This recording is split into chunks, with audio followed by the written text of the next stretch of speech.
But maintaining attention is a very complex and initially instinctually driven system.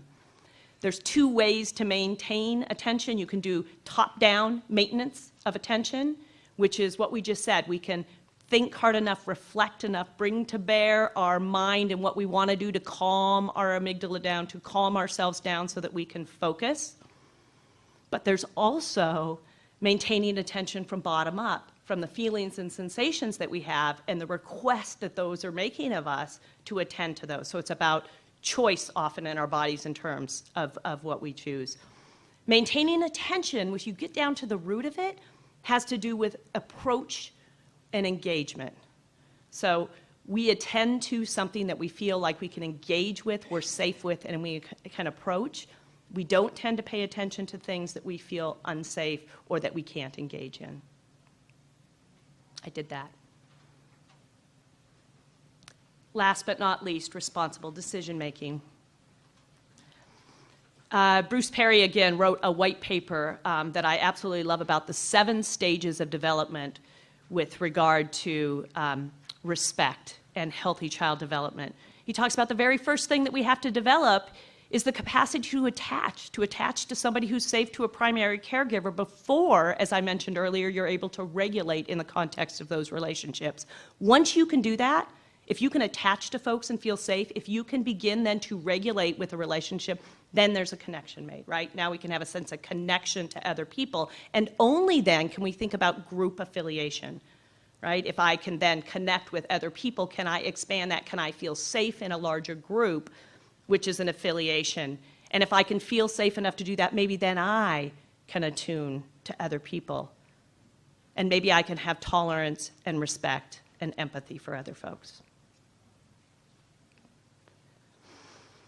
So, in sum, as Louis Cozzolino and other folks are talking about, and I think it's effective and interesting to dig into, is that what we're faced with now is that we've moved from this tribal society very quickly to an industrialized society, which have core foundations which are very different from what we know about our brain and what we know about how the brain learns in social situations.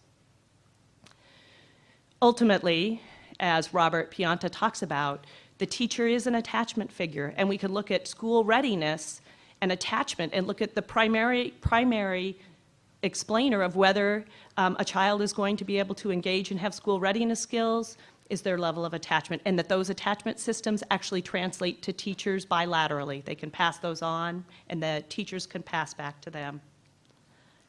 One last quote. The quality of the teacher-child relationship has been found to link directly to children's social-emotional outcomes, behavior, social skills, self-regulation, executive functioning, as well as to moderate the relation between children's disruptive behavior and their later school outcomes.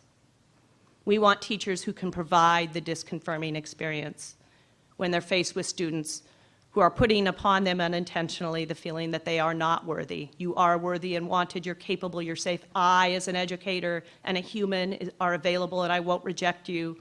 I'm responsive and I won't threaten you, and I'm safe and will keep you from danger.